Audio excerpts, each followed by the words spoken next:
Btr गोरोबथाखौ थाबैनो मावफुंनांगौनि थाखाय दिनै Btr सरकारा रायजो सरकारजों सावरायदों।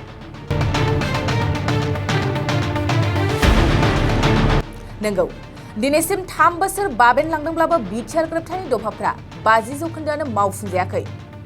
जायखौ लानानै Btrखौ दैदेननाय प्रमद बर'नि इउपिपिएल सरकाराबो उसुखुथु।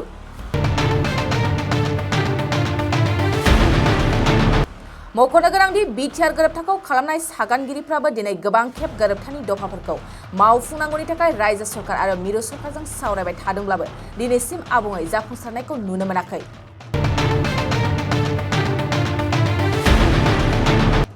बेखौनो Btr गोरोबथानि माखासे गोनांथार दफाफोरखौ गोख्रैनो मावफुंनांगौनि थाखाय आरो Btr हालामाव आबुङै जौगाखांनाय लाबोनांगौनि थाखाय फिन खेबसेबाव Btr सरकारनि माखासे हान्जाया रायजो सरकारखौ सावरायदों।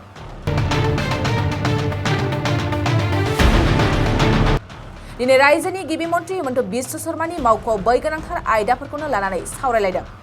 सावरायलायनायावनो रायजो सरकारनिफ्राय गिबि मन्थ्रि बिथांजों लोगोसे मन्थ्रि डक्टर रनज पेगु, मन्थ्रि उरखावग्रा ब्रह्म आरो मन्थ्रि जगेन मोहन बिथाङा लोगोसे Btr सरकारनिफ्राय गाहाय खुंगिरि प्रमद बर'जों लोगोसे जर'खायै बाहागो लायो EM रन्जित बसुमतारी, EM गौतम दास आरो Btr आरो आसाम सरकारनि माखासे मावख'आरिफ्रा।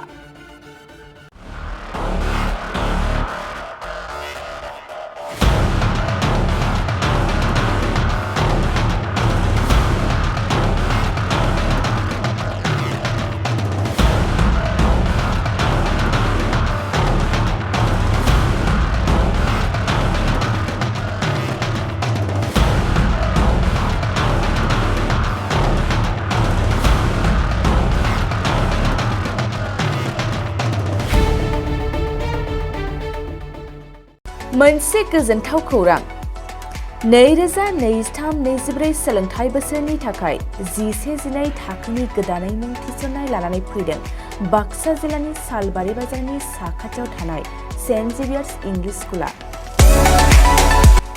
देग्लाय बोसोरनिफ्राय सेन्ट जेभियार्स इंलिश स्कुलाव आर्ट्स आरो साइन्स आयदानि थाखाय गोदानै फरायसाफोरनि मुं थिसननाया दायो सोलिगासिनो।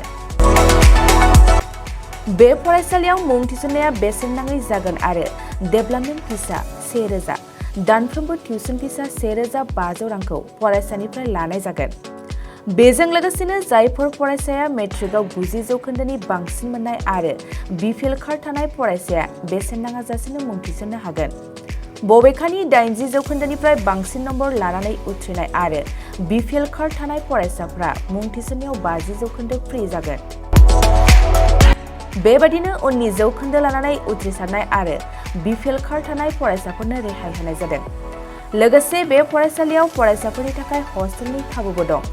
गोसो गोनां फरायसाफ्रा सेन्ट जेभियार्स इंलिश स्कुलाव 11-12 थाखोनि गोदानै मुं थिसननायनि बागै आबुं बाथ्राखौ मिथिनोब्ला नैबे मबाइल नम्बर 9954427791 आव थोंजों सुलाद लानो हागोन।